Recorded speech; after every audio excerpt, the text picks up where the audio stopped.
Aku pamerkan harta dan kesuksesanku di depan wajah keluarga mantan suamiku yang dulu menghinaku ibu rumah tangga kucel dan menghina keluargaku miskin. Ketika acara pernikahan mantan suamiku dengan istri barunya, aku datang bersama keluargaku dengan helikopter pribadi. Setelah menikah dengan istri baru, dia pun menyesal. Sebelum masuk ke ceritanya, jangan lupa absen di kolom komentar. Terima kasih untuk kalian semua yang setia absen dari Bandung, Semarang, Jakarta, bahkan ada yang dari Malaysia, dan untuk kalian semua yang nonton cerita Amira. Untuk mempersingkat waktu, langsung aja yuk kita masuk ke ceritanya.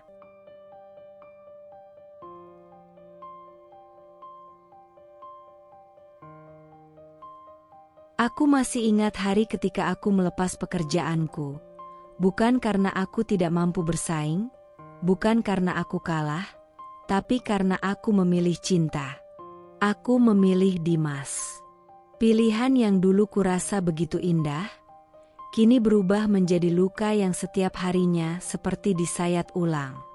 Aku yakin, Mas, aku siap jadi ibu rumah tangga. Yang penting kita bersama, kataku waktu itu, menatap mata Dimas dengan harapan penuh. Ia menggenggam tanganku erat, senyumnya hangat. Aku bangga sama kamu, sayang. Kamu istri terbaik yang bisa kuharap. Aku percaya padanya. Tapi ternyata, tak semua cinta bisa melindungiku dari kejamnya penilaian orang lain. Hari-hari setelah pernikahan kami adalah awal dari mimpi buruk yang tak pernah kuduga. Di rumah mertua, aku merasa seperti orang asing. Setiap langkahku selalu diawasi, setiap gerak-gerikku selalu dikritik. Bahkan ketika aku hanya berdiri diam pun, mereka bisa menemukan alasan untuk meremehkanku. Suatu pagi, aku sedang memasak di dapur. Tubuhku dibasahi peluh, wajahku lusuh tanpa riasan. Aku memang tak sempat berdandan. Anak harus disuapi, cucian menumpuk, dan masakan belum siap. Tapi aku tetap menjalani semuanya dengan hati yang tulus. Lalu, suara itu datang. Lantang, menusuk, dan begitu mudah menghancurkan harga diriku. Perempuan kok cuma bisa ngurus dapur? Malu-maluin. Zaman sekarang, perempuan itu harus kerja, biar bisa bantu suami. Bukan cuma duduk ngabisin uang. Itu suara mertuaku. Nadanya tinggi, tak ada rem. Aku membalikkan badan, berdiri mematung di antara panci dan wajan yang masih mengepul. Wajahku memerah, bukan karena panas kompor, tapi karena perihnya dihina begitu rupa. Maaf, Bu. Saya hanya ingin fokus urus keluarga. Suaraku bergetar, hampir tak terdengar. Tapi ia tak peduli. Ia hanya melengos, mengibas tangannya seolah mengusir nyamuk. Alasan. Bilangnya mau ngurus keluarga, padahal cuma malas kerja. Ya ampun, Dimas, kenapa sih kamu milih cewek kayak gini? Lihat dong, tiap hari tampilannya kusut, gak ada wibawanya sama sekali. Dan seakan belum cukup, iparku, Rani, turut menimpali. Dengan nada meremehkan dan seringai menyebalkan, ia berkata, "Dari awal juga udah kelihatan, Bu, keluarganya aja miskin. Ya pantas aja nggak punya pendidikan tinggi, bisanya ya cuma di dapur. Kayak nggak ada perempuan lain yang lebih layak buat Mas Dimas." Aku tak kuat lagi berdiri. Lututku lemas, napasku memburu. Aku menunduk, menggenggam kain celemekku erat-erat. Air mataku menetes tanpa bisa kutahan, tapi aku menutupinya cepat-cepat. Aku tak mau mereka melihatku hancur. Setidaknya, tidak sekarang. Aku masuk ke kamar perlahan, lalu duduk di pojok ranjang, menggenggam bantal seperti memeluk satu-satunya sisa kenyamanan yang kupunya. Kupandangi pantulan wajahku di cermin. Kusut, iya, tapi bukan karena malas. Wajahku kelelahan karena cinta, karena pengorbanan. Tapi kenapa mereka tak pernah mau melihat itu? Aku bertanya dalam hati, berkali-kali. Apa aku salah karena ingin jadi istri yang baik? Apa aku layak dihina hanya karena memilih untuk mencintai keluarga? Kenapa semua ini terasa seperti hukuman? Aku ingin bicara pada Dimas. Aku ingin ia tahu betapa perihnya semua ini. Tapi setiap kali aku membuka mulut, suara-suara dari luar lebih keras dari bisikanku. Mas, aku capek. Capek gimana? Kan kamu di rumah aja. Justru karena itu, Mas, aku sendirian hadapi semuanya. Aku dihina, direndahkan. Udahlah, jangan dibesar-besarin. Mama tuh emang orangnya gitu. Hatiku semakin remuk. Di balik diamku, aku menyimpan luka-luka yang tak terlihat. Mereka pikir aku kucel.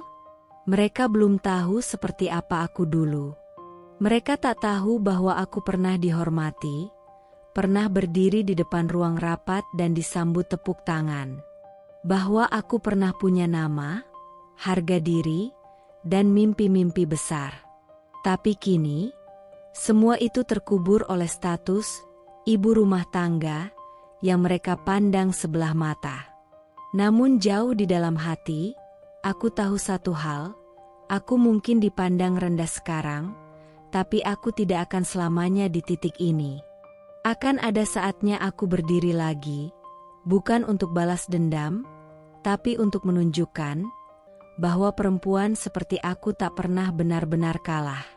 Hari itu, hujan turun begitu deras. Langit gelap, seolah ikut menyerap kekhawatiranku. Telepon dari kampung membuat jantungku seperti berhenti berdetak sesaat. Ayahmu masuk rumah sakit, Nak. Suara ibuku terdengar serak di ujung telepon. Tadi pagi pingsan di kebun. Kami nggak punya cukup uang buat rawat inapnya. Tanganku gemetar, napasku tercekat. Ayahku, lelaki yang mengajarkanku arti kerja keras, yang sejak dulu membanting tulang agar aku bisa sekolah tinggi, kini terbaring lemah dan tak punya biaya untuk sekadar mendapatkan perawatan layak. Aku tak berpikir panjang. Segera setelah menutup telepon, aku mencari Dimas yang sedang duduk di ruang TV, memegang ponsel, seperti biasa sibuk dengan urusan kantor atau grup temannya. Aku duduk di sebelahnya, mencoba tenang meski hatiku sudah porak-poranda. Mas, ayah sakit, harus dirawat. Uangnya belum cukup. Boleh aku minta bantuan?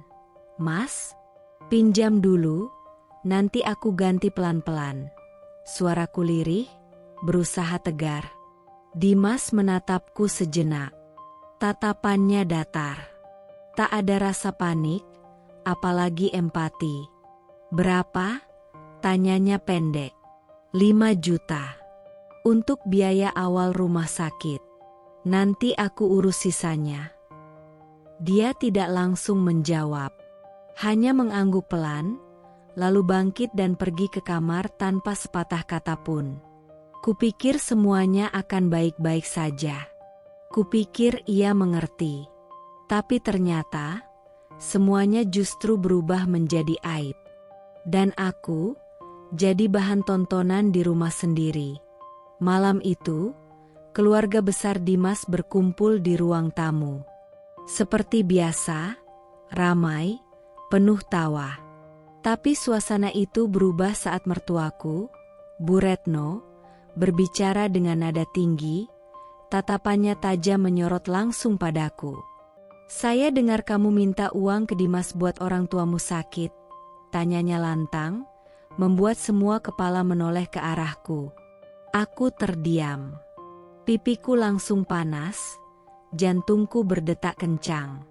Tak kusangka, Dimas menceritakan permintaanku ini ke ibunya. Bukan dengan pengertian, tapi seolah-olah aku beban yang harus dilaporkan. Iya, Bu. Ayah saya sakit.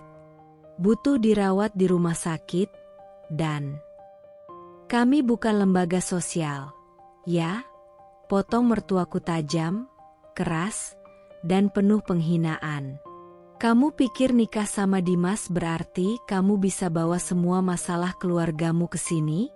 Jangan mentang-mentang udah masuk keluarga ini, terus kamu seenaknya minta bantuan. Ngerti nggak? Suara Bu Retno menggema di seluruh ruangan. Semua orang diam, tapi bukan karena empati. Mereka diam karena menikmatinya, menyaksikan aku dipermalukan. Tanganku mengepal di atas paha. Mataku mulai berkaca-kaca. Aku melirik Dimas. Dia berdiri di sisi sofa. Diam. Tak berkata apapun. Tak menengahi. Tak mencoba menghentikan ibunya. Mas. Bisikku pelan, berharap ada pembelaan, sepotong kalimat kecil yang bisa menyelamatkanku dari rasa malu ini. Tapi ia hanya menunduk. Mungkin pura-pura tak mendengar. Atau lebih buruk lagi, memang tak peduli.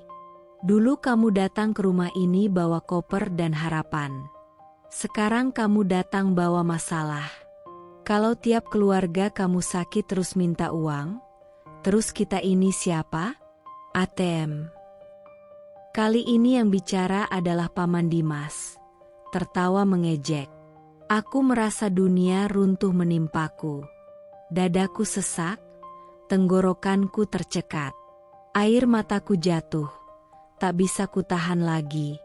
Saya minta tolong, bukan mengemis. Itu ayah saya, orang yang membesarkan saya dengan susah payah. Apa salah kalau saya ingin bantu beliau? Suaraku gemetar, tapi kali ini aku tak bisa lagi diam. Namun mereka semua terdiam, lalu perlahan satu persatu tersenyum sinis. Tertawa rendah, menganggapku drama. Aku bangkit dari dudukku. Berdiri di tengah ruang tamu itu seperti terdakwa yang tak punya kuasa. Saya ini istri Dimas, bukan pelayan yang numpang makan. Tapi kenapa? Kenapa saya selalu dianggap lebih rendah? Bahkan saat keluarga saya butuh, saya harus malu-malu minta bantuan suami saya sendiri. Mataku mencari Dimas. Mas, jawab aku. Salah nggak aku minta tolong? Tapi yang kulihat hanya kebisuannya. Wajahnya dingin. Sorot matanya asing. Dan itulah saat aku sadar, aku sendirian. Sepenuhnya. Aku melangkah pergi malam itu, masuk ke kamar dan mengunci pintu. Tangis yang kutahan seharian tumpah ruah. Bantal itu menjadi saksi betapa hancurnya hati seorang anak yang tak bisa menolong ayahnya, dan seorang istri yang tak dianggap oleh keluarga suaminya. Tapi dalam luka itu, aku bersumpah dalam hati. Suatu hari nanti, aku akan berdiri di atas kakiku sendiri. Aku tidak akan pernah lagi meminta pada mereka. Aku akan buktikan, aku bukan perempuan lemah yang bisa dihina seenaknya. Waktu itu pukul 22.47. Hujan baru saja reda, tapi dinginnya merambat masuk ke sela-sela dinding rumah yang terasa makin sunyi. Jam dinding berdetak pelan tapi menyiksa. Lampu ruang tamu masih menyala. Seperti harapanku yang tak mau padam, meski kenyataannya sudah berulang kali dikecewakan. Aku duduk di sofa sambil memegang ponsel, menatap layar yang tak kunjung menyala. Tidak ada pesan, tidak ada kabar, hanya sunyi. Sudah hampir sebulan ini Dimas pulang makin larut. Kadang lewat tengah malam, kadang bahkan tidak pulang sama sekali. Alasannya selalu sama, kerja, meeting, klien. Tapi intuisiku sebagai istri mulai bicara. Dan rasa curiga itu, meski ku tahan, semakin hari semakin menyiksa. Malam itu, ketika akhirnya suara mesin mobil terdengar di luar rumah, aku segera berdiri. Jantungku berdebar kencang. Bukan karena rindu, tapi karena campuran marah dan takut. Takut akan jawaban yang mungkin ku dapat, marah karena aku terus diperlakukan seperti tak penting. Pintu terbuka. Dimas masuk dengan wajah datar, seperti biasa. Rambutnya agak berantakan, jasnya terbuka, aroma parfum mahal bercampur dengan sesuatu yang asing, bukan miliknya. "Kamu belum tidur?" tanyanya singkat sambil melepas sepatu. "Udah hampir jam 11, Mas. Kamu nggak pulang-pulang, nggak kabar, aku khawatir." "Aku sibuk, sayang. Banyak urusan kantor. Tadi meeting sampai malam." Aku mengangguk pelan, berusaha menelan penjelasan yang terasa hambar. Tapi malam-malam berikutnya, semuanya terus terulang. Pulang larut, tidak ada kabar. Telepon tak dijawab, pesan hanya dibaca. Dan setiap kali kutanya, jawabannya selalu sama. "Mas, kenapa sih akhir-akhir ini kamu selalu pulang malam? Bahkan kadang gak pulang." "Aku ini istrimu, Mas, bukan pembantu yang cuma nunggu di rumah tanpa hak tahu." Dimas menghela napas panjang, meletakkan tas kerja di sofa, lalu memandangku dengan ekspresi tak sabar. "Ya ampun, kamu tuh kenapa sih? Paranoid banget. Baru pulang telat aja langsung dituduh macem-macem." "Aku nggak nuduh. Aku cuma minta penjelasan. Karena ini udah keterlaluan, Mas. Kamu bahkan nggak bicara apapun sama aku. Aku di rumah kayak bayangan, kayak nggak penting." "Udahlah, fokus aja ngurus rumah. Itu tugas kamu, kan? Aku capek di luar, pulang malah diinterogasi." Suaranya meninggi, matanya tajam menatapku seolah aku ini pengganggu. Dan disitulah hatiku mulai benar-benar retak. Bukan hanya karena ia tak lagi pulang seperti dulu, tapi karena ia tak lagi menganggapku tempat pulang. Dulu, ia pulang dengan senyum, membawa cerita hari itu, mencium keningku dan memelukku erat. Tapi sekarang, yang ada hanya keheningan, dan aku seperti tembok, ia lewati tanpa sapa. Aku mulai membuka ponselnya saat ia mandi. Tangan gemetar, jantung berdegup kencang. Tapi semuanya bersih. Terlalu bersih. Terlalu sempurna untuk tidak mencurigakan. Dimas adalah pria cerdas. Ia tahu bagaimana menyembunyikan jejak. Dan aku, hanya perempuan rumahan yang ia anggap tak tahu apa-apa. Namun hatiku tidak bodoh. Aku bisa merasakan celah-celah keanehan itu tumbuh menjadi jurang. Ia bukan hanya menjauh secara fisik, tapi jiwanya sudah lama meninggalkanku. Entah kemana, entah pada siapa. Malam itu, aku duduk sendirian di ranjang. Lampu kamar sudah redup. Kudengar suara air dari kamar mandi, tapi rasanya asing. Rumah ini mulai terasa seperti rumah orang lain. "Aku kehilangan kamu, Mas." Bisikku pada diri sendiri, air mata mengalir diam-diam. Tapi aku nggak akan terus begini. Aku perempuan. Aku manusia. Aku juga punya batas. Dan sejak malam itu, aku tahu ada badai yang lebih besar akan datang. Tapi aku juga tahu, jika aku tak mulai berdiri untuk diriku sendiri sekarang, Aku akan tenggelam selamanya dalam kehampaan yang ia ciptakan. Hari itu, entah kenapa, aku merasa hatiku tidak tenang.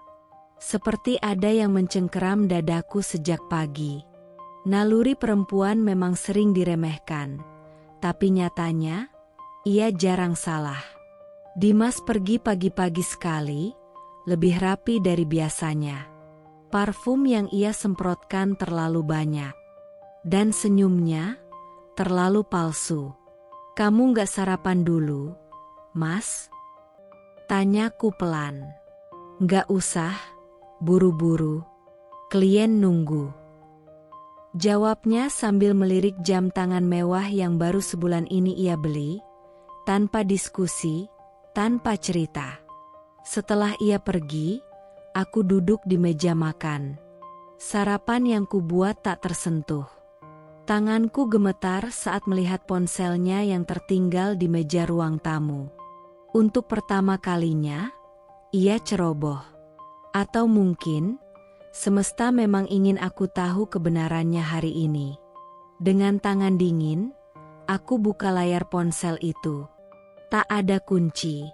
Dan dalam sekejap, duniaku runtuh. Pesan dari kontak bernama Clara. Senyumnya di foto profil saja sudah membuat perutku mual. Aku buka chatnya. Dan di sana, terpampang jelas. Kamera dengan kilat foto mereka di restoran mahal, tertawa berdua. Kamera dengan kilat selfie di dalam mobil Dimas. Ia menggenggam tangan Clara. Surat masuk Clara. "Kapan kamu bisa ajak aku liburan lagi? Aku kangen." Surat masuk Dimas. "Sabar, sayang.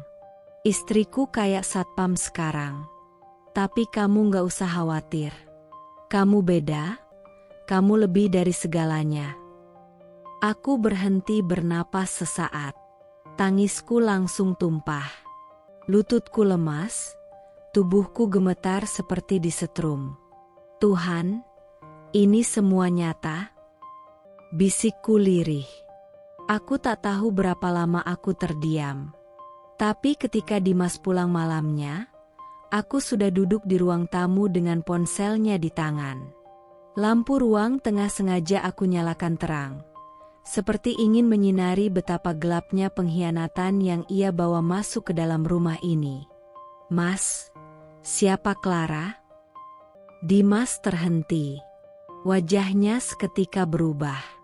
Matanya menatap ponselnya di tanganku, lalu menatapku, dan seketika ia tahu.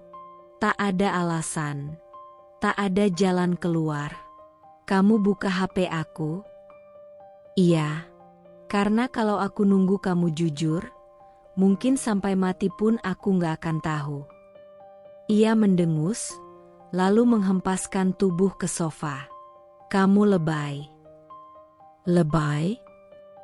Aku istri kamu, Mas.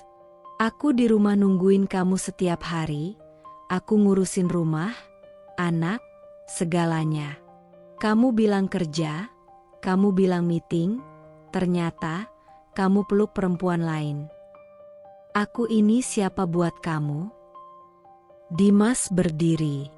Tatapannya berubah dingin. Lalu, kalimat itu keluar dari mulutnya. Tajam. Seperti sembilu yang mencabik seluruh harga diriku. "Dia lebih berkelas.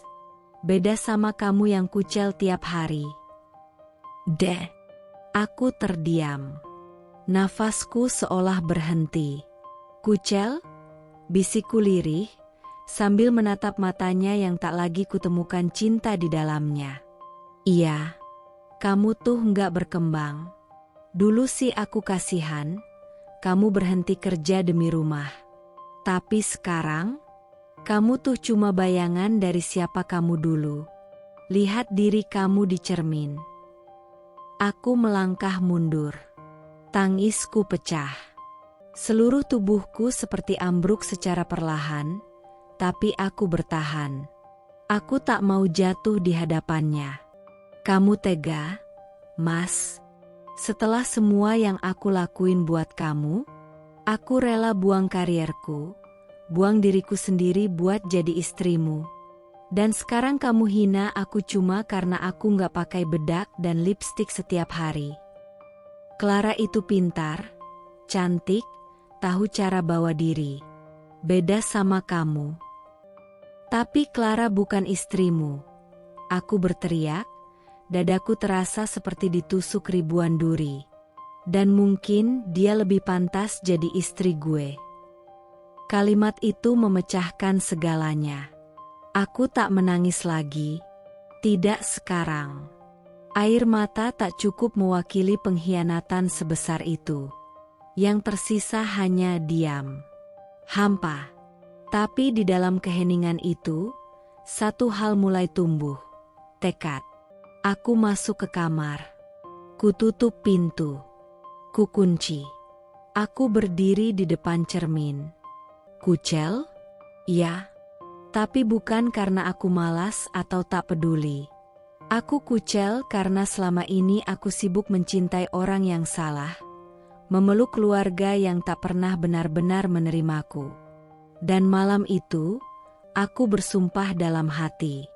Kalau hari ini aku dihina karena penampilanku, besok aku akan membuat mereka tunduk pada kemampuanku. Aku akan berubah. Bukan demi balas dendam, tapi demi harga diriku sendiri. Malam itu hujan deras. Langit seperti ikut menangis untukku. Tapi tak ada yang lebih menyakitkan daripada kenyataan bahwa aku berdiri di depan pintu rumahku sendiri. Sambil membawa koper tua dan sehelai jaket yang nyaris tak bisa menghangatkan tubuhku. Rumah itu, rumah yang dulu kami bangun bersama. Setiap sudutnya aku tahu. Aku yang pilih warna cat dindingnya, aku yang susun isi dapurnya. Setiap ubin, setiap pot bunga di halaman, ada jejak tanganku di sana. Tapi malam itu, aku hanya tamu yang tak diinginkan. Semua dimulai dari pertengkaran hebat sore itu. Aku sudah tak tahan lagi hidup dalam pengkhianatan dan kebohongan. Setelah menemukan bukti perselingkuhan Dimas, aku minta kejelasan. Aku minta hakku sebagai istri yang selama ini hanya tahu diam dan menunggu. Tapi yang kuterima bukan pengakuan, melainkan pengusiran. Aku udah muak lihat muka kamu di rumah ini. Bentaknya sambil menunjuk pintu. Muak? Dimas, ini rumah kita. Aku ikut bangun ini rumah, bahkan uang tabunganku waktu itu dipakai buat DP.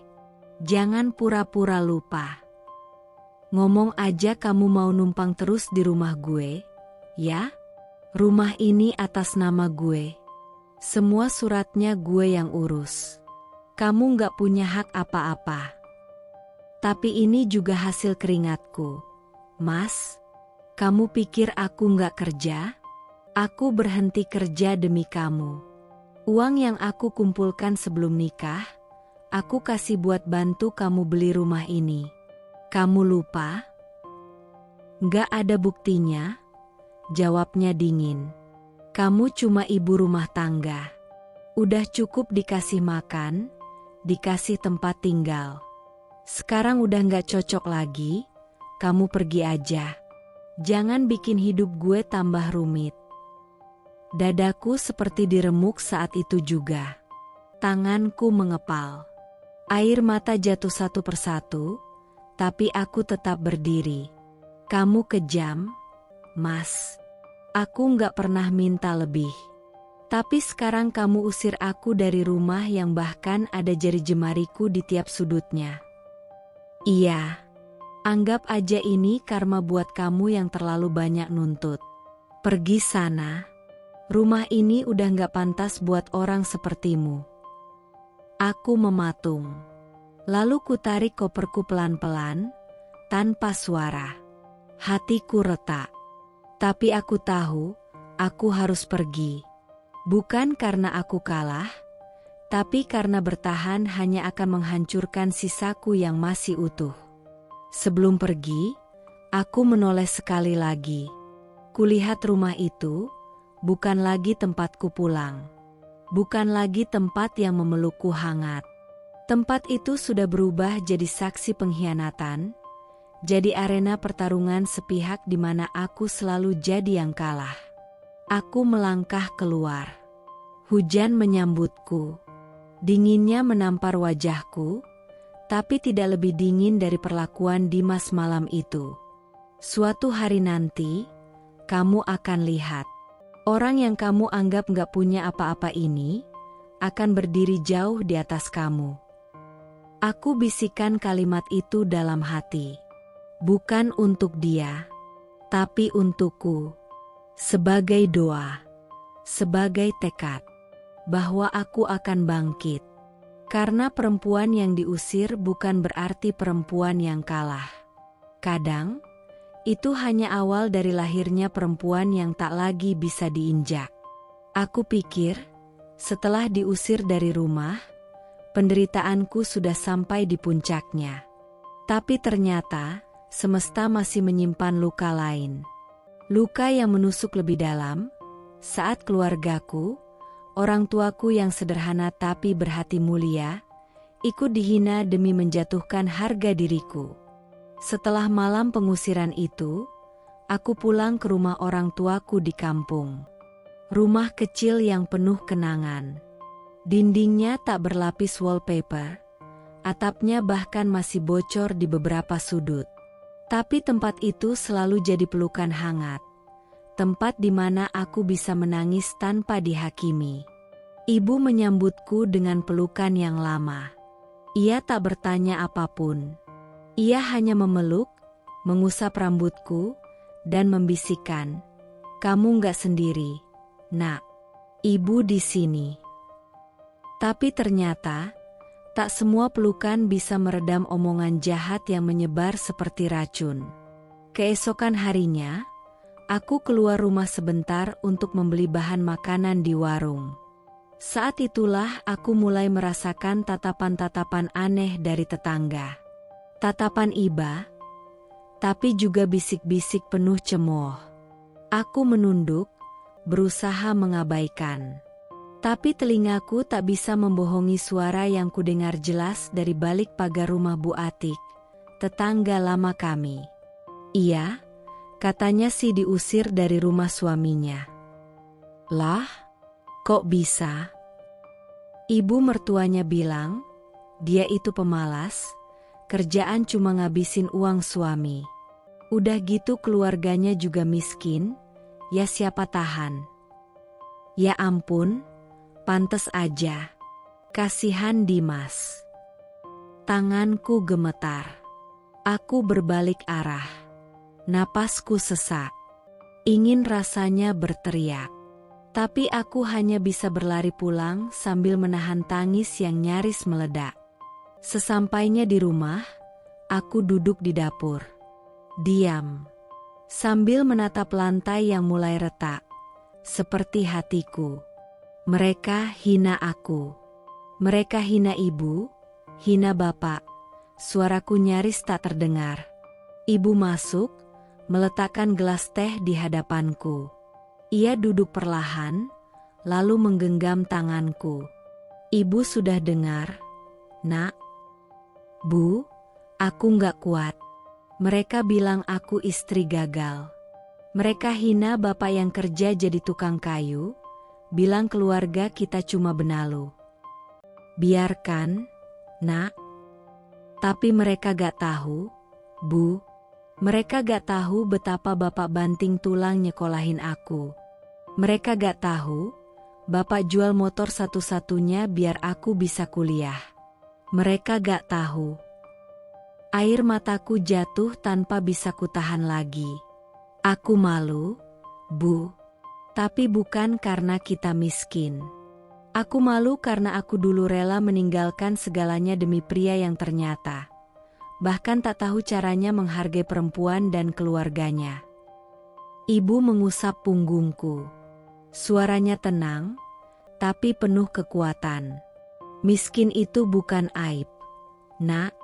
Tapi menghina orang miskin, itu pertanda hati yang miskin. Kamu bukan istri gagal. Kamu justru istri yang kuat karena masih bisa berdiri setelah dihancurkan. Hari itu, aku duduk lama sekali di ruang tengah. Kupandangi foto masa kecilku yang tergantung di dinding. Bapak di foto itu memelukku erat. Wajahnya penuh peluh, tapi matanya bersinar bangga. Aku janji, Pak, Bu, aku nggak akan biarkan hinaan mereka jadi kenyataan.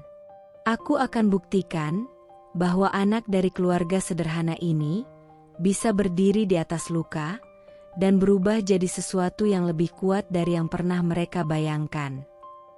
Dan sejak hari itu, bibit kebangkitan dalam diriku mulai tumbuh. Dari rahim penghinaan dan hujan air mata, tumbuh tekad yang tak bisa dipatahkan. Ruang sidang itu dingin. Bukan karena pendinginnya, tapi karena di dalam sana, hatiku dibekukan.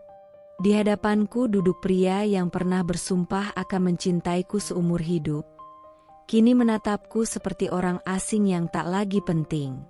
Dimas, suamiku, mantan suamiku, mungkin sebentar lagi. Hakim membacakan putusan dengan suara yang datar, kering, tanpa emosi. Seolah rumah tangga kami tak lebih dari berkas perkara yang harus diselesaikan cepat sebelum jam makan siang. Majelis hakim memutuskan, menyetujui gugatan cerai yang diajukan oleh pihak penggugat, saudara Dimas. Hak asuh anak jatuh kepada ibu, Sdri Nadia. Tidak ada pembagian harta gonogini karena tidak ditemukan bukti kepemilikan bersama. Dan just like that, selesai. Begitu cepat, begitu sederhana. Padahal aku menghabiskan bertahun-tahun hidupku untuk membangun pernikahan itu. Bertahun-tahun menelan hinaan, bertahan di antara luka, berharap ada perubahan. Tapi di akhir, aku hanya jadi nama yang dihapus dari status. Aku tak menangis saat hakim mengetuk palunya. Tapi hatiku menjerit. Dimas, suaraku bergetar setelah sidang bubar. Aku berdiri, menahan napas. Kita udah lewati banyak hal.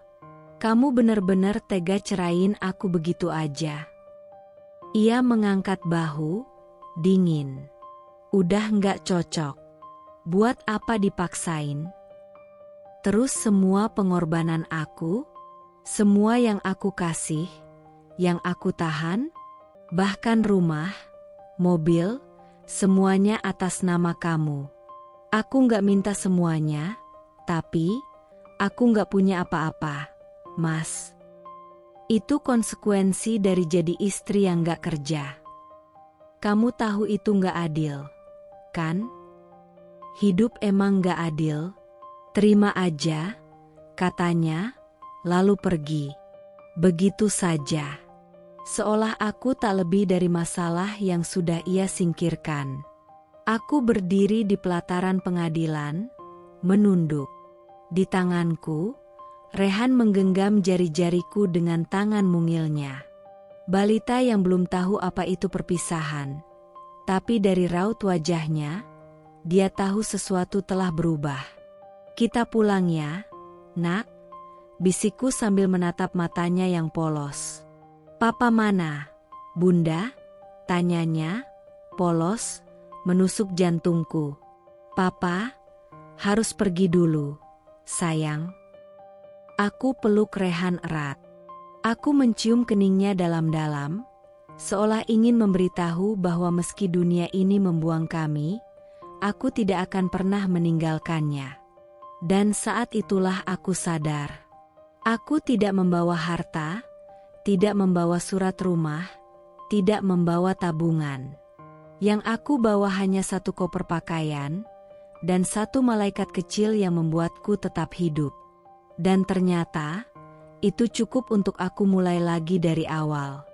Hidupku seperti kanvas kosong setelah perceraian. Tak ada harta, tak ada nama, dan tak ada status yang bisa kujadikan tameng. Tapi aku punya dua hal, Rehan dan kemauan untuk bertahan. Aku mulai dari pekerjaan yang paling sederhana, jadi barista di sebuah kafe kecil di pinggiran kota. Bukan karena aku cinta kopi, tapi karena aku butuh uang untuk beli susu dan popok. Setiap pagi, sebelum matahari terbit, aku bangun. Memasak untuk Rehan, memandikannya, lalu menitipkannya pada ibu. Setelah itu, aku naik motor pinjaman, menyusuri jalanan kota sambil melawan rasa malu dan lelah. Di kafe, aku belajar meracik espresso, menghafal menu, bahkan dibentak pelanggan. Tapi aku tahan.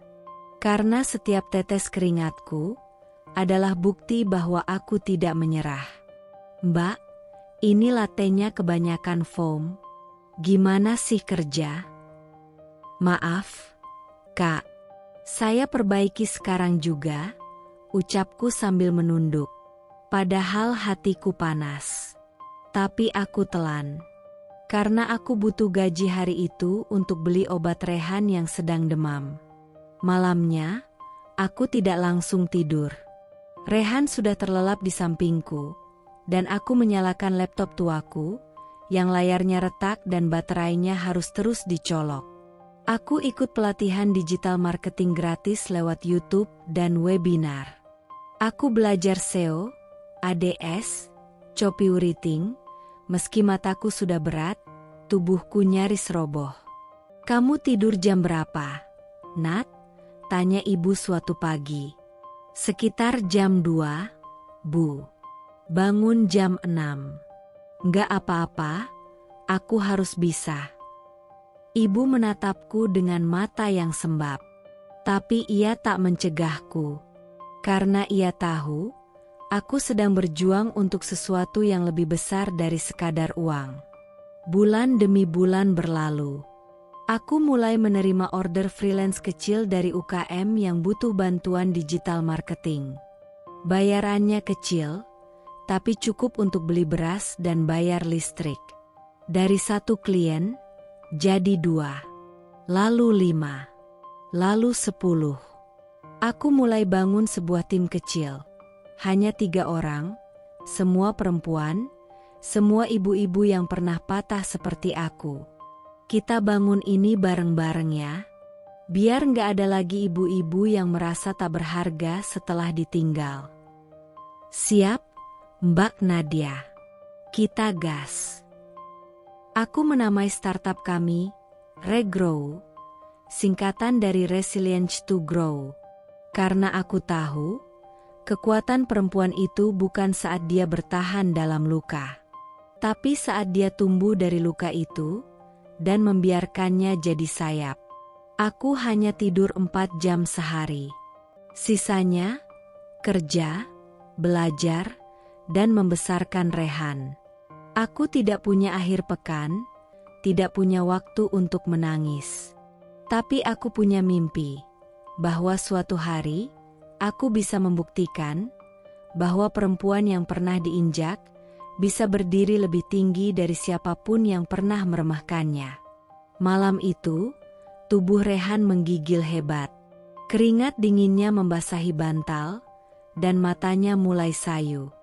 Napasnya tersengal seperti ada batu yang menindih dadanya. Bu, Rehan panas banget. Sabar ya, Nak. Sabar ya, sayang. Aku peluk dia erat, mencoba tenang, walau jantungku sudah serasa mau pecah. Segera aku bawa Rehan ke rumah sakit terdekat. Setelah pemeriksaan cepat dan hasil laboratorium keluar, dokter memanggilku ke ruangannya dengan wajah serius. Ibu, Rehan harus segera masuk ICU. Dia kena demam berdarah, dan trombositnya turun drastis. Dunia runtuh.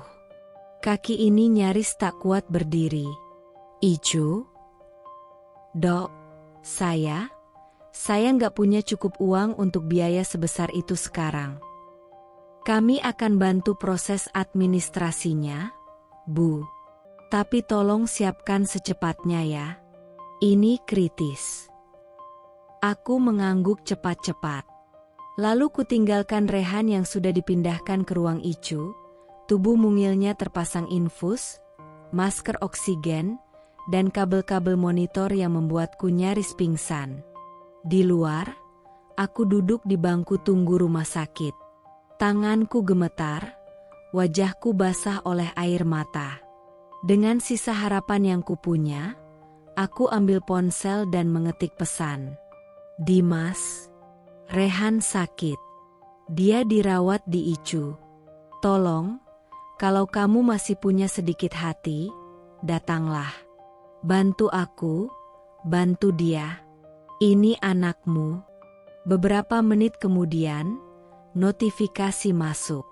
Kutatap layar itu dengan napas tercekat. Pesan dari Dimas.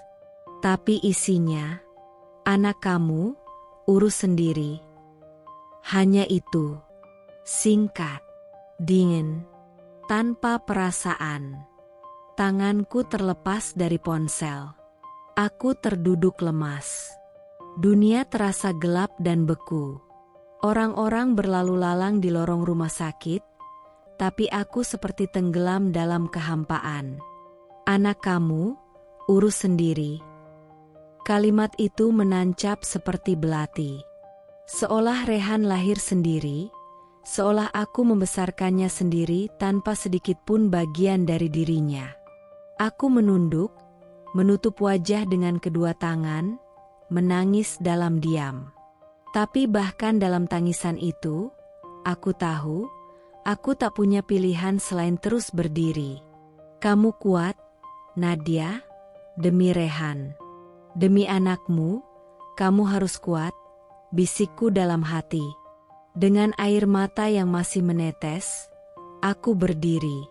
Aku pinjam uang dari teman. Aku jual cincin terakhir peninggalan pernikahan itu. Aku telepon lembaga bantuan. Apapun, asal Rehan bisa dirawat. Malam itu, di balik dinding kaca ruang ICU, aku menatap Rehan. Kita nggak butuh siapapun, nak. Cukup kita berdua. Kamu sembuh ya. Bunda nggak akan kemana-mana. Kita akan lewati ini. Dan malam itu juga, aku bersumpah dalam hati. Orang yang meninggalkan kami hari ini, akan melihat sendiri nanti, bagaimana perempuan yang mereka tinggalkan justru tumbuh jadi tak tergantikan. 4 tahun. 4 tahun yang terasa seperti hidup dalam 2 dunia. Dunia malam yang tak ada tidur, dan dunia pagi yang penuh cemas.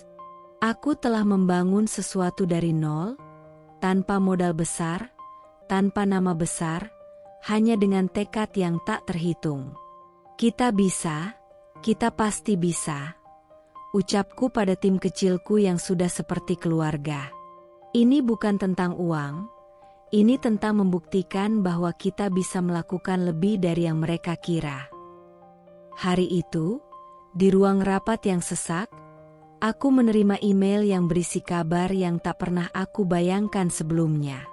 Aku membuka laptop dengan tangan gemetar. Mata tak bisa lepas dari layar. Di sana, tertera angka yang tak bisa dicerna. Perusahaan asing yang sudah memantau kami sejak beberapa bulan lalu akhirnya memutuskan untuk mengakuisisi startup kecil kami, Regrow. Dan bukan hanya diakuisisi, tapi harga akuisisinya mencapai 50 miliar rupiah. 50 miliar? Aku terdiam. Mulutku kering. Ini lebih dari yang aku bayangkan. Ini nggak salah? Aku tanya pada CFO kami, tapi ia hanya tersenyum lebar. Itu benar, Mbak Nadia. Air mataku menetes. Bukan karena uang itu, tapi karena aku tahu, ini adalah bukti dari segala kerja keras yang telah kami lakukan. Kami tak hanya bertahan, kami berkembang. Aku, telah membuktikan bahwa kami mampu. Sejak saat itu, hidupku berubah dalam sekejap.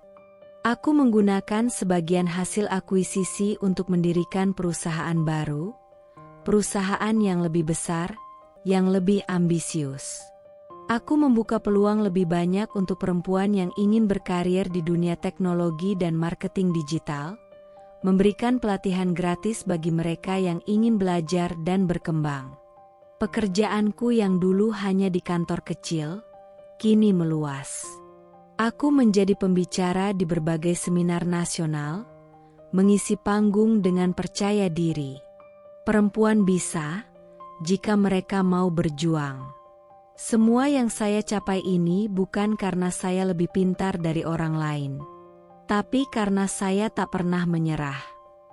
Tak hanya di panggung, aku mulai diberi kesempatan berbicara di universitas, berbagi perjalanan hidupku, dan memberi inspirasi kepada ribuan perempuan muda yang ingin meraih impian mereka.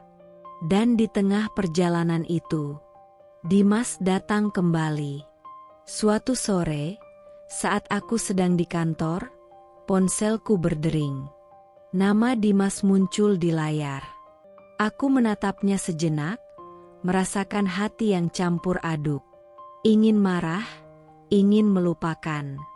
Tapi aku mengangkatnya juga. "Halo, Nadia."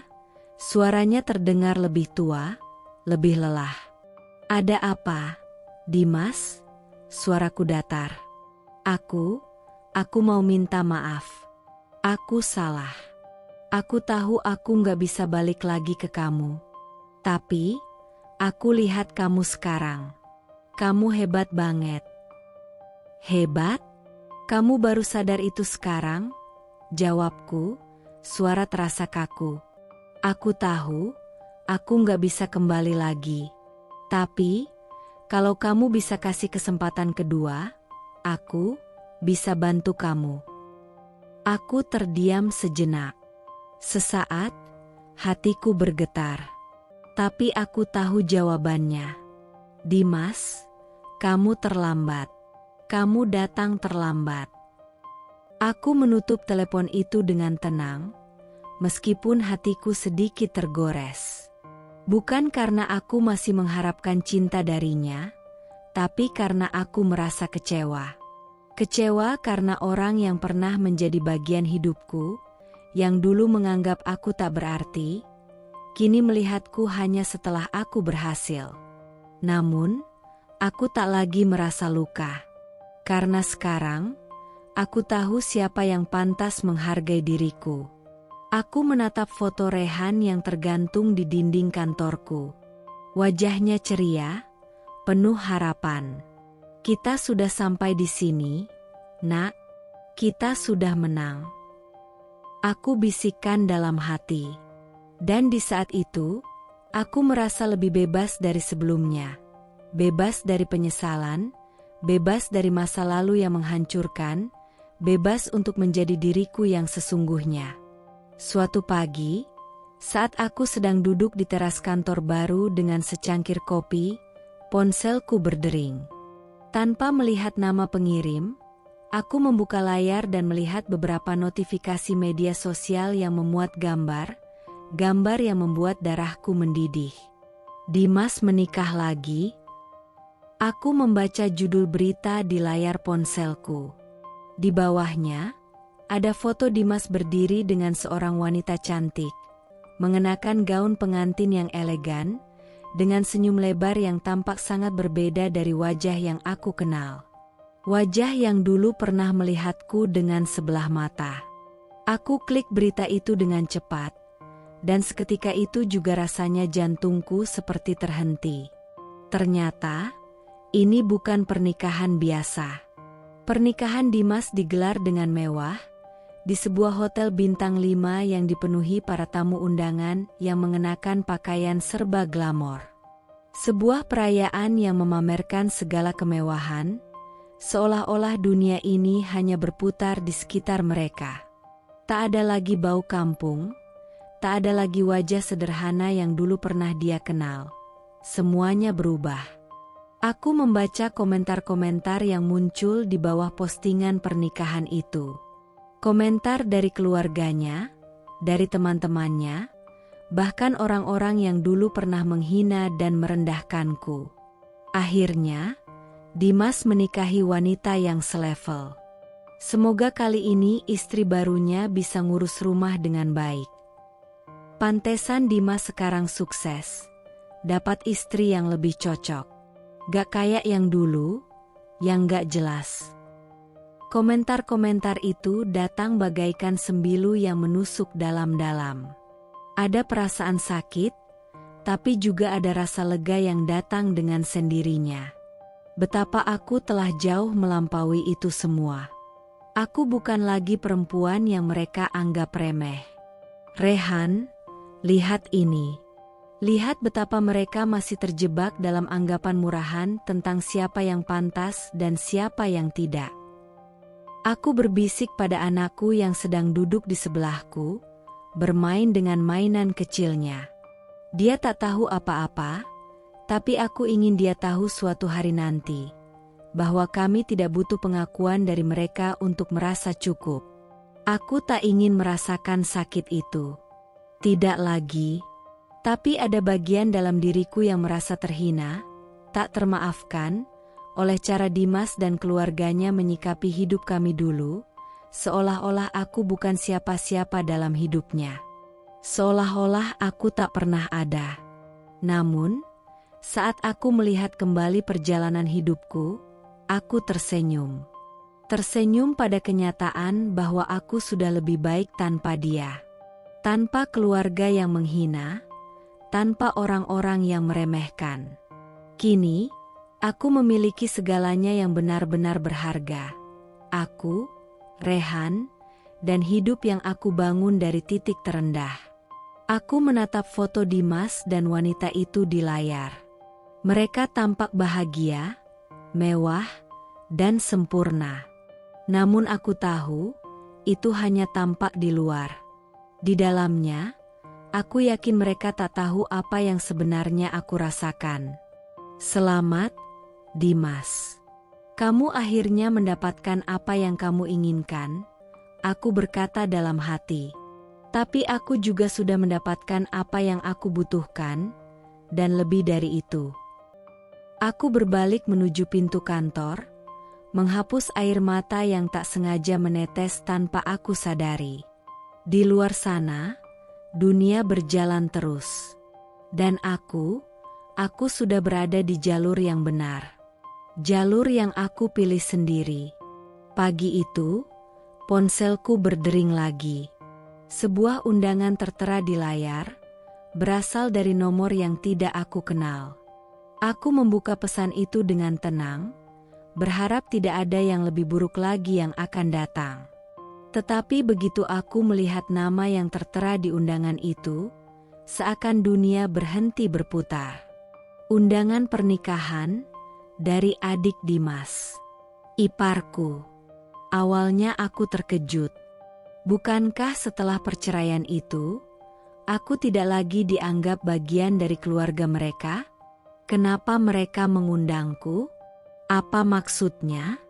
Lalu aku membaca pesan tambahan yang tersembunyi di bawah undangan itu. Sebuah kalimat yang tertulis dengan jelas. Aku tahu kamu gak bakal datang, kan? Tapi kalau kamu mau datang, kami gak akan terkejut. Kami ingin melihat, apakah kamu bisa hadir di tengah keluarga kami yang lebih terhormat sekarang. Aku membaca pesan itu sekali lagi, berulang-ulang. Ada nada merendahkan yang jelas. Mereka masih menganggap aku orang yang lemah, yang akan merasa minder atau malu karena keberhasilan mereka yang baru saja terwujud. Mereka yakin aku akan mundur, menghindari mereka. Aku bisa merasakan bahwa mereka berharap aku hanya bisa menatap kemewahan itu dari jauh, tidak berani masuk ke dalam dunia mereka yang kini mereka klaim lebih sempurna. Namun, kali ini, aku tidak merasa takut, tidak merasa sakit hati. Aku tersenyum. Mereka masih belum tahu siapa aku sekarang, gumamku dalam hati.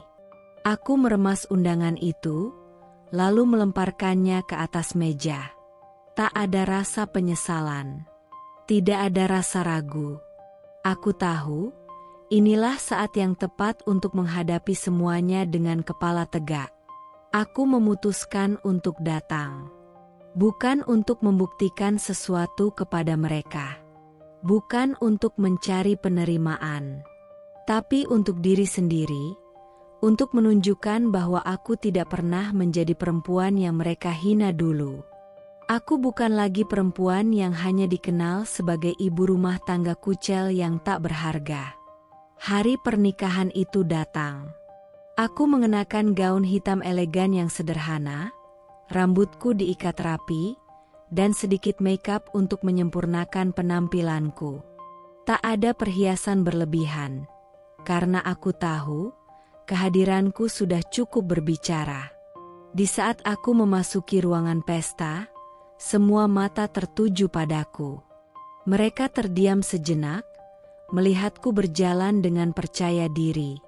Ada bisikan di antara mereka, tapi aku tidak peduli. Dimas terlihat di ujung ruangan, berdiri dengan pengantin baru di sisinya. Aku melihat tatapan Dimas, tatapan yang dulu sering aku lihat.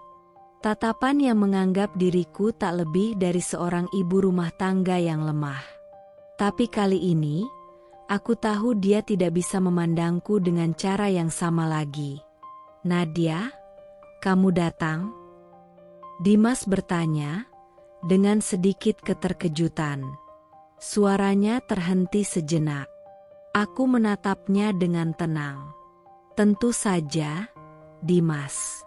Aku datang, bukan untukmu, tapi untuk diriku sendiri." Dan di sanalah aku berdiri, di tengah-tengah ruang penuh kemewahan itu, bukan sebagai wanita yang dulu mereka kenal, tetapi sebagai seorang perempuan yang telah berjuang, yang telah membangun dirinya sendiri, dan yang tidak lagi membutuhkan pengakuan dari mereka yang dulu meremehkan. Aku tidak merasa lebih besar dari mereka. Aku tidak merasa lebih kaya. Tapi aku merasa lebih kuat, lebih mandiri, dan lebih bebas. Di tengah pesta yang ramai itu, aku berbicara dengan beberapa tamu, memperkenalkan diri sebagai CEO dari perusahaan yang kini sukses. Aku melihat betapa mereka terkejut, bahkan ada yang meminta kartu namaku. Mereka bertanya tentang startup yang aku bangun, tentang perjalanan hidupku yang kini menjadi inspirasi bagi banyak orang. Dan aku tahu, mereka mulai menyadari bahwa aku bukan lagi perempuan yang bisa mereka anggap sebelah mata. Aku bukan lagi perempuan yang mudah jatuh hanya karena mereka memandangku rendah. Sebelum aku pergi, aku menatap Dimas sekali lagi.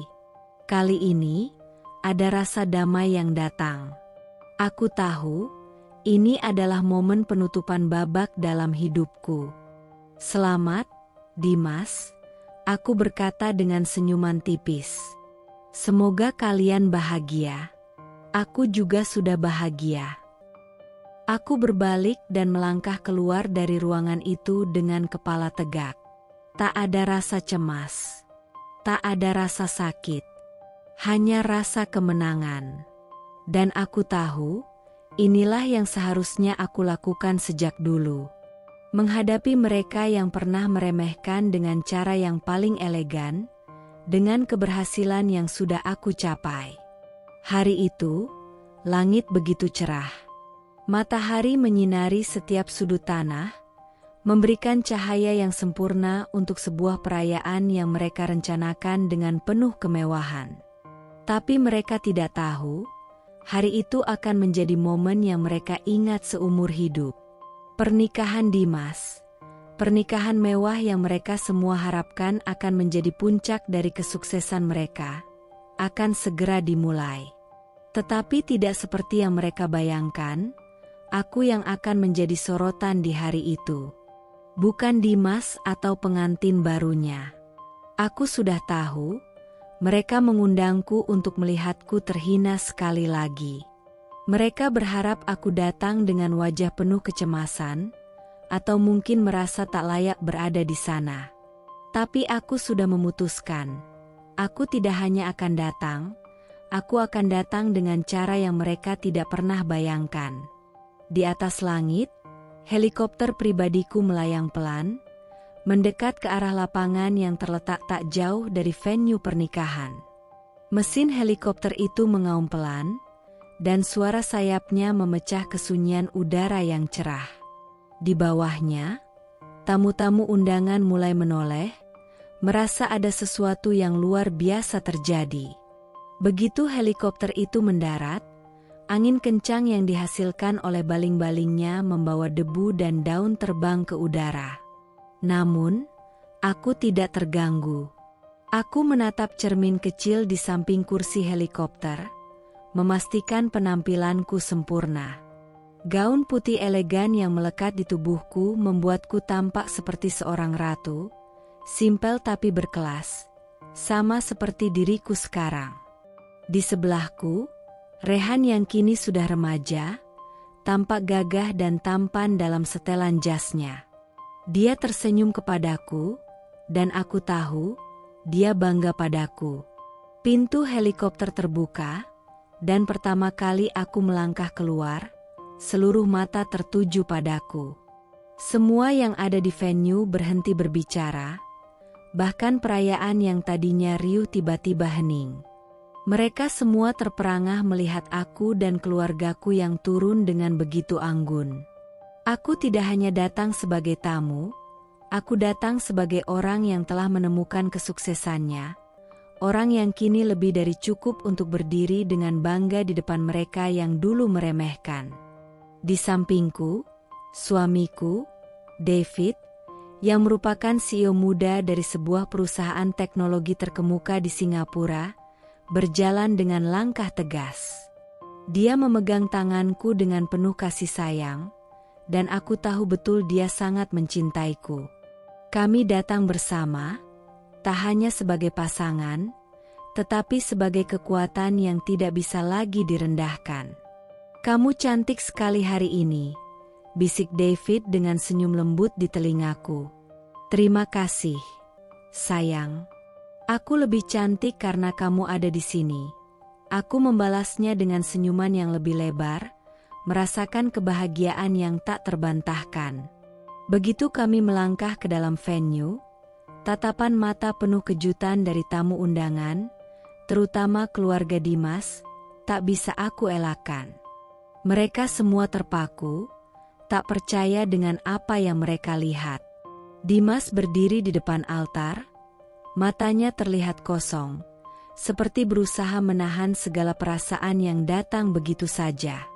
Aku bisa melihat kesedihan dan kekesalan di wajahnya, tapi di dalam hati, aku tahu dia tidak punya hak lagi untuk merasa apapun. "Nadia, kamu datang?" Dimas bertanya dengan suara sedikit tersendat, wajahnya tak bisa menyembunyikan keterkejutannya. Aku tersenyum tipis, kemudian menjawab dengan nada tenang, namun penuh makna. "Ya, Dimas. Aku datang, dan aku datang dengan semua yang dulu tak pernah kamu anggap ada." Tamu-tamu lain yang berdiri di sekitar mulai berbisik-bisik. Ada yang menyangka aku hanya datang untuk merusak perayaan ini. Tapi aku tahu, ini bukan tentang merusak apapun. Ini tentang menunjukkan siapa aku sekarang. Ini tentang kebangkitan seorang perempuan yang dulunya dianggap tak berarti. Di sisi lain, David berdiri di sampingku, menggenggam tanganku erat. Rehan di sisi kami, tersenyum dengan bangga. Kami bukan hanya datang untuk menjadi bagian dari pernikahan ini. Kami datang untuk menunjukkan bahwa kehidupan kami tidak lagi ada hubungannya dengan mereka. Selamat, Dimas. Semoga pernikahanmu bahagia, ucapku tanpa emosi, dengan senyum yang jauh dari kata peduli. Aku berbalik dan berjalan menuju meja tamu, tidak sedikit pun terganggu oleh pandangan tajam dari keluarga Dimas. Semua yang mereka anggap benar, kini mulai runtuh di hadapan mereka. Di dalam hatiku, aku merasa damai. Aku tidak perlu lagi membuktikan apapun. Aku sudah berada di tempat yang seharusnya. Dan aku tahu, ini adalah puncak dari perjalanan panjang yang penuh cobaan. Aku melangkah lebih jauh ke dalam ruangan, menikmati setiap langkah yang kutempuh. Tamu-tamu lain mulai mendekat dan berbicara denganku, mengagumi kesuksesan dan pencapaianku. Bahkan beberapa dari mereka meminta fotoku, ingin mengenal lebih dekat perempuan yang datang dengan helikopter dan membawa keluarganya yang penuh dengan cinta dan prestasi. Dan saat itu, aku tahu, aku telah mencapai titik yang tak pernah mereka bayangkan. Aku adalah bukti hidup bahwa seorang perempuan bisa bangkit dan bersinar lebih terang dari apapun yang mereka pikirkan. Langkah kaki kami baru menjejak lantai marmer venue itu, ketika suasana pesta mendadak berubah. Musik yang tadi mengalun pelan seolah kehilangan nadanya. Percakapan tamu-tamu undangan berhenti satu persatu, berganti menjadi keheningan yang kaku. Semua mata tertuju padaku, David, dan Rehan. Aku tahu benar tatapan-tatapan itu. Penuh tanda tanya. Penuh keterkejutan. Penuh ketidakpercayaan. Di sudut ruangan, berdiri seorang perempuan yang dulu tak pernah bosan menghina dan merendahkanku. Ibu mertua. Dia berdiri membatu, matanya menyipit, mengamati aku dari ujung kepala sampai ujung kaki. Sorot matanya tak bisa menyembunyikan keterpukulannya. Mungkin pikirannya masih sibuk menolak kenyataan bahwa perempuan yang dulu ia sebut kucel, miskin, gak ada masa depan, kini berdiri di depannya dalam gaun putih elegan dan kemilau cahaya kelas yang tak bisa dipalsukan. Astaga, gumamnya pelan, seakan kata-kata tercekat di tenggorokannya. Di dekat altar, Dimas tampak kaku. Wajahnya yang tadinya terlihat percaya diri dan tenang kini mendadak pucat pasi. Kedua tangannya mengepal di sisi tubuhnya, dan matanya membelalak melihat kami bertiga. Dia tidak berkata apa-apa. Tak bisa. Mungkin lidahnya keluh.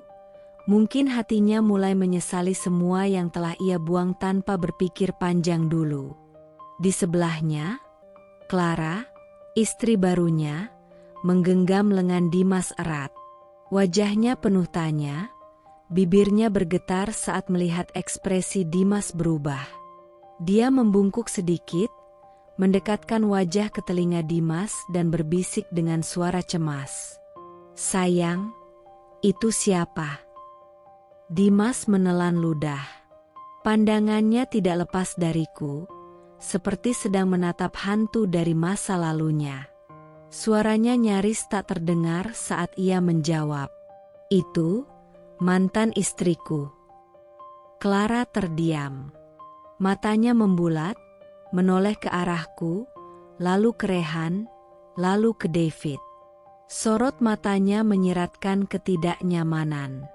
Mungkin ia merasa terancam.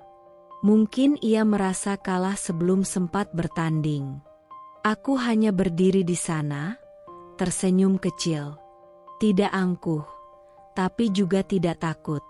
Aku ingin mereka tahu bahwa aku bukan datang untuk bersaing, apalagi mengemis pengakuan. Aku datang sebagai diriku sendiri, perempuan yang bertahan, perempuan yang bangkit, dan perempuan yang kini berdiri di atas kakinya sendiri. Langkah-langkah kecil terdengar saat Rehan menarik tanganku, lalu berbisik, "Mama, mereka semua lihat ke kita." Aku menunduk sedikit, mengusap rambutnya, dan tersenyum. "Biarkan saja, Nak. Kadang orang perlu lihat apa yang tidak pernah mereka bayangkan akan tumbuh." David menggenggam tanganku erat, memberi kekuatan tanpa harus berkata banyak. Aku menoleh ke arahnya, dan ia hanya tersenyum hangat. "You're the strongest woman I've ever known," bisiknya. "Let them see who you are now." Aku mengangguk. Dalam keheningan itu, Kami berjalan melewati tamu-tamu yang masih terpaku. Beberapa dari mereka tampak mengangguk sopan, beberapa tampak bingung harus bersikap seperti apa. Tapi aku tahu, tak satu pun dari mereka bisa mengalihkan pandangan. Karena saat ini, akulah pusat dari semuanya. Dan di tengah keramaian yang mendadak hening itu, satu hal menjadi sangat jelas. Aku bukan lagi bayangan dari masa lalu mereka. Aku adalah kenyataan baru yang terlalu terang untuk mereka abaikan. Acara resepsi terus berjalan.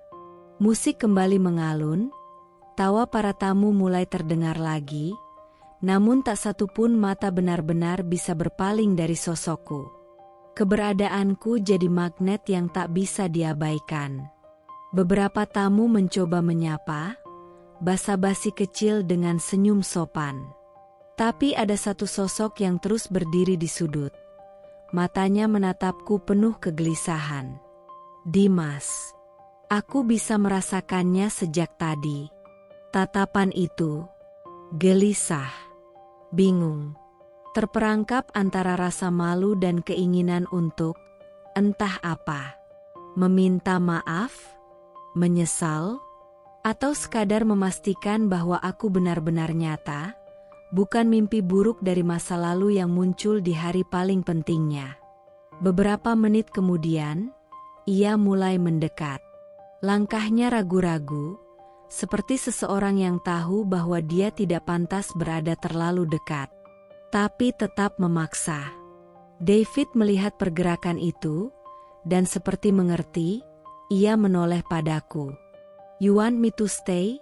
tanyanya pelan. Aku tersenyum, lalu menggeleng halus. "No more. I can handle him." David mengangguk, mencium punggung tanganku, lalu berjalan menjauh ke arah Rehan, memberi ruang. Dimas akhirnya berdiri di depanku, lebih dekat dari yang dia seharusnya berani. Wajahnya lebih tua dari terakhir kali aku melihatnya. Sorot matanya tidak sekokoh dulu. Ada keretakan di balik matanya yang dulu selalu merasa di atas angin. "Nadia," suaranya rendah, hampir bergetar. "Kamu berubah banget." Aku memiringkan kepala, mengangkat satu alis sambil tersenyum tipis. "Oh, berubahnya ke arah mana nih? Lebih kucel? Atau udah gak layak disebut istri?" Dia terdiam. Tidak menyangka aku akan langsung menembakkan kata-kata yang menusuk. Tapi aku belum selesai. Aku mendekat sedikit, masih menjaga elegansi, suaraku tenang, tapi setiap kata keluar seperti pisau tajam yang mengiris perlahan. "Dulu kamu gak suka perempuan kucel, kan?" Aku berhenti sejenak, menatap tepat ke matanya. "Sekarang aku gak suka pria murah." Dimas menelan ludah. Matanya berkedip cepat, seperti mencoba mencari kata-kata, tapi tak satu pun keluar. Aku bisa lihat dengan jelas bagaimana ia berusaha mempertahankan sisa harga dirinya. Tapi tidak ada yang bisa ia pertahankan di depanku sekarang. "Aku gak tahu kamu bisa sampai jadi seperti ini," gumamnya. "Kamu dulu sederhana." Aku tertawa pelan. Bukan tawa mengejek, tapi tawa pahit yang menyimpan ratusan luka yang pernah dia buat. "Aku dulu sederhana, iya, tapi kamu lupa satu hal, Dimas. Perempuan yang kamu remehkan itu punya daya tahan luar biasa. Kamu tinggalin aku waktu aku jatuh. Tapi kamu gak pernah benar-benar tahu, kan, gimana rasanya bangkit dengan air mata dan anak di pelukan." Ia memalingkan wajah. Untuk pertama kalinya, aku lihat rasa bersalah di matanya. Tapi bagiku, itu semua datang terlambat. "Aku cuma ingin bilang maaf," katanya akhirnya. Aku menatapnya datar. "Maaf itu gak bisa bayar luka, Dimas. Dan jangan pernah berharap aku minta kamu kembali. Aku sudah sampai di tempat yang bahkan kamu gak bisa capai dengan cara paling licik sekalipun. Saat itu, Clara menatap dari jauh, tampak gelisah melihat Dimas berdiri terlalu lama bersamaku. Tapi aku tidak peduli. Ini bukan tentang cemburu. Ini tentang menyelesaikan cerita yang dulu ia biarkan mengambang. Aku melangkah mundur satu langkah, memperbaiki posisi gaunku, lalu berkata pelan namun tegas. Selamat atas pernikahannya, Dimas. Semoga istrimu sekarang cukup, berkelas, buat kamu. Tapi jangan pernah bandingkan aku dengannya. Karena aku sudah bukan kelas yang bisa kamu sentuh lagi. Aku berbalik tanpa menoleh, berjalan kembali ke David dan Rehan. Membiarkan Dimas berdiri sendiri di tengah pesta yang katanya paling bahagia dalam hidupnya, dengan dada kosong dan hati yang menyesali segalanya. Aku belum lama kembali ke sisi David dan Rehan, ketika mulai terdengar bisik-bisik dari para tamu. Awalnya pelan, nyaris tak terdengar, tapi kemudian makin jelas, makin berani. Karena dalam keramaian, kebenaran yang dulu dikubur mulai menyeruak ke permukaan, dan tak ada yang bisa menghentikannya. Itu beneran mantan istrinya Dimas, ya? Yang barusan turun dari helikopter? Iya, itu Nadia. Katanya dulu ibu rumah tangga kere. Lah sekarang, gila, tampilannya kayak CEO luar negeri. Suaminya bule, ya? Ganteng banget. Anaknya juga, astaga, kayak model. Katanya perempuan kucel, itu si gaun mahalnya aja udah bikin silau, Bu. Katanya keluarganya miskin, padahal sekarang malah lebih sukses dari seluruh keluarga Dimas digabung jadi satu. Bisik-bisik itu makin ramai. Tak lagi disembunyikan. Beberapa bahkan mulai tertawa kecil, menyindir tanpa malu-malu. Aku tidak mengatakan apa-apa. Aku hanya berdiri tenang, menyantap buah kecil dari keheningan dulu yang kutelan mentah-mentah. Kini saatnya mereka merasakannya. Bukan lewat tangis atau amarah, tapi lewat rasa malu yang datang tanpa bisa dibendung. Dari sudut mataku, kulihat ibu mertua, yang dulu dengan lantang berkata, perempuan kok cuma bisa ngurus dapur? Malu-maluin. Berdiri kaku, wajahnya memerah, tangannya menggenggam clutch bag-nya dengan erat. Beberapa tamu yang mengenalnya kini memandanginya dengan tatapan sinis. Tak lagi hormat, tak lagi kagum, hanya kasihan dan malu. Dulu suka hina mantunya sendiri, sekarang lihat tuh malah kalah kelas. Bisik salah satu tamu wanita, sambil memutar matanya. Ibu mertua menunduk. Napasnya sesak. Wajahnya pucat pasi. Beberapa detik kemudian, tanpa berkata apa-apa, dia berbalik dan langsung berlari kecil ke dalam gedung, meninggalkan tamu-tamu yang masih tertawa pelan dan menggeleng-gelengkan kepala. Sementara itu, Clara yang tadinya sibuk menerima ucapan selamat dari tamu, kini berdiri membeku. Wajahnya tegang, rahangnya mengeras. Tatapannya tajam menusuk ke arahku, seperti ingin menelan keberadaanku hidup-hidup. Dia mendekat ke Dimas, menarik lengannya kasar. Ini pernikahan kita, Dimas, bisiknya penuh kemarahan. Dan kamu malah berdiri berdua sama mantan istrimu di tengah acara. Gila kamu ya? Semua orang ngomongin dia sekarang, bukan kita. Dimas hanya diam. Matanya kosong. Seolah tubuhnya ada di sini, tapi pikirannya masih tertinggal di tatapan terakhir yang kuberikan. Clara melempar pandangannya ke sekeliling. Saat ia menyadari bahwa tidak ada satupun tamu yang melihat mereka sebagai bintang hari itu, ia seperti kehilangan kendali. Hancur. Hari paling penting dalam hidupku, malah jadi panggung buat dia. Namun tak ada yang bisa ia lakukan. Karena kenyataannya, hari itu memang bukan milik mereka. Hari itu adalah hari di mana dunia menyaksikan. Yang dulu diremehkan, kini justru memancarkan cahaya yang tak bisa dipadamkan. Aku mengangkat gelasku pelan ke arah David, yang hanya mengangguk dengan senyum penuh bangga. Rehan di samping kami tertawa kecil. Mama lucu ya. Dulu mereka bilang kita gak punya apa-apa. Aku mengusap kepalanya, membalas dengan lembut. Kita gak perlu balas dendam. Nak, kita cukup hidup bahagia. Itu cara paling anggun buat membalas semuanya.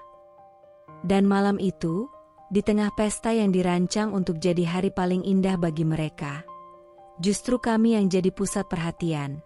Kami yang meninggalkan jejak paling dalam, bukan lewat kebisingan, tapi lewat keheningan yang menyakitkan bagi mereka yang dulu bicara paling lantang.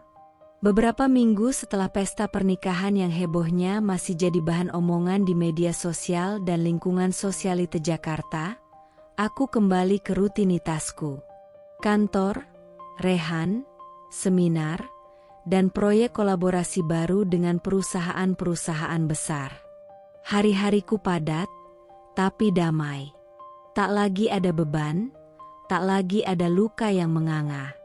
Sampai malam itu, saat semua sudah tidur, dan aku duduk sendiri di balkon apartemenku yang menghadap kota, ponselku bergetar. Satu notifikasi masuk. Nama pengirimnya membuat jantungku berhenti sejenak. Dimas. Untuk sepersekian detik, aku menatap layar itu dalam diam. Lalu kubuka pesan itu. Paragraf panjang membanjiri layar. Bukan sekadar sapaan. Bukan basa-basi. Isinya penuh penyesalan. Nadia, aku gak tahu harus mulai dari mana. Tapi aku harus bilang ini, aku salah. Salah besar. Setiap malam aku keinget kamu. Cara kamu dulu bangun lebih pagi buat nyiapin sarapan. Ngurus Rehan waktu dia sakit, nungguin aku pulang walau aku gak pernah bilang terima kasih. Kamu mungkin udah lupa, tapi aku gak bisa. Senyummu dulu, ketulusanmu. Bahkan caramu bertahan walau aku ninggalin kamu tanpa hati. Aku pikir aku bahagia sekarang, tapi entah kenapa, bayangan kamu gak pernah pergi. Maaf, aku tahu ini telat, tapi aku cuma pengen kamu tahu, aku nyesel. Nyesel banget. Aku membaca setiap katanya tanpa ekspresi. Bukan karena aku tidak tersentuh, tapi karena hatiku sudah melewati masa-masa di mana air mata dan rindu punya tempat. Kini, yang tersisa hanya kedewasaan dan jarak. Kupandangi layar itu sebentar. Lalu dengan jari yang mantap, ku ketik balasan. Semoga kamu dan Clara bahagia, seperti aku bahagia saat kamu mencampakkanku. Ku kirim. Tanpa ragu. Tanpa penyesalan. Lalu, aku menutup ponsel. Menatap langit malam yang cerah, dan menghirup udara dalam-dalam. Aku tidak membalas dengan makian. Tidak juga dengan kerinduan. Karena aku tahu, saat seseorang membuang emas, lalu menyesal saat melihatnya bersinar, itu bukan cinta. Itu hanya kehilangan harga diri. Dan aku sudah terlalu jauh melangkah untuk melihat ke belakang. Setahun berlalu. Berita itu sampai padaku bukan dari media, bukan pula dari orang-orang dekat, tapi dari dunia yang memang tak bisa menyimpan aib terlalu lama. Dimas, laki-laki yang dulu menganggap dirinya tak terkalahkan, bangkrut. Bisnisnya runtuh seperti rumah kartu, akibat investasi bodoh dan keputusan sembrono. Proyek yang ia banggakan jadi kuburan uang investor. Kepercayaan yang ia sia-siakan berubah jadi tuntutan hukum. Dan Clara, wanita yang dulu dielu-elukan sebagai istri yang selevel, kabur.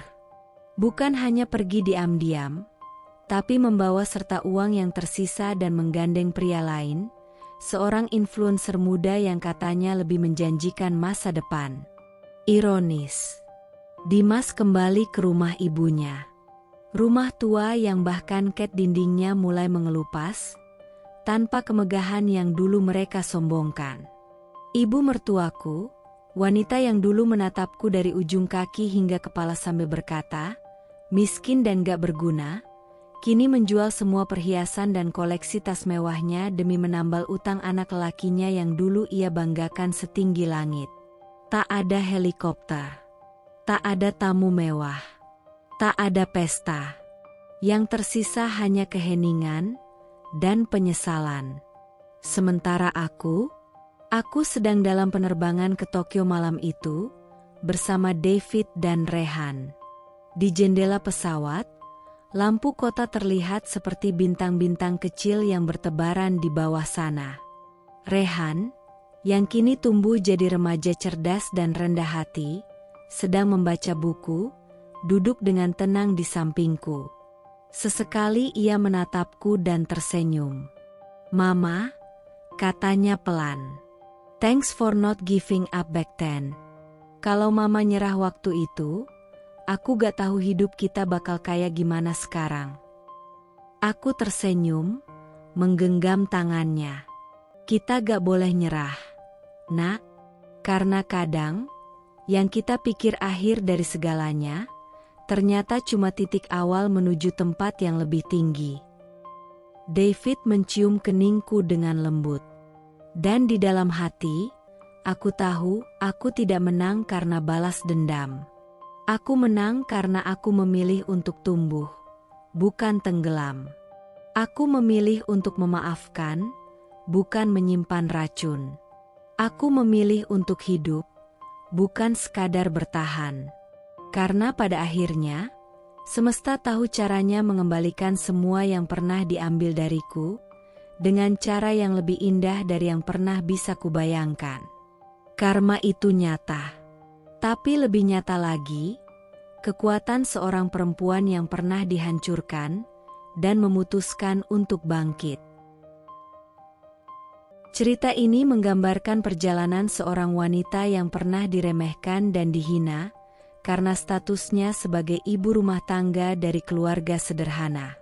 Ia dicampakkan oleh suami dan keluarga yang hanya melihat nilai seseorang dari harta dan penampilan luar. Namun dari keterpurukan, ia bangkit, membuktikan bahwa harga diri, kerja keras, dan ketulusan jauh lebih berharga dari apapun. Penghinaan yang dulu diterimanya menjadi bahan bakar untuk membuktikan bahwa dirinya mampu berdiri lebih tinggi dari mereka yang pernah merendahkannya. Dan saat kesempatan datang, ia tidak membalas dengan kebencian, tetapi dengan memperlihatkan keberhasilan yang nyata, hingga mereka yang dulu menghina hanya bisa menyesal dalam diam. Akhirnya, karma datang dengan cara yang elegan. Sang mantan suami kehilangan segalanya, sementara sang wanita menemukan kebahagiaan sejatinya bersama keluarga baru yang mencintainya sepenuh hati. Ini bukan hanya kisah tentang balas dendam, tapi juga kisah kemenangan seorang perempuan yang tidak pernah menyerah, dan membuktikan bahwa harga diri tidak bisa dibeli dengan penyesalan di akhir.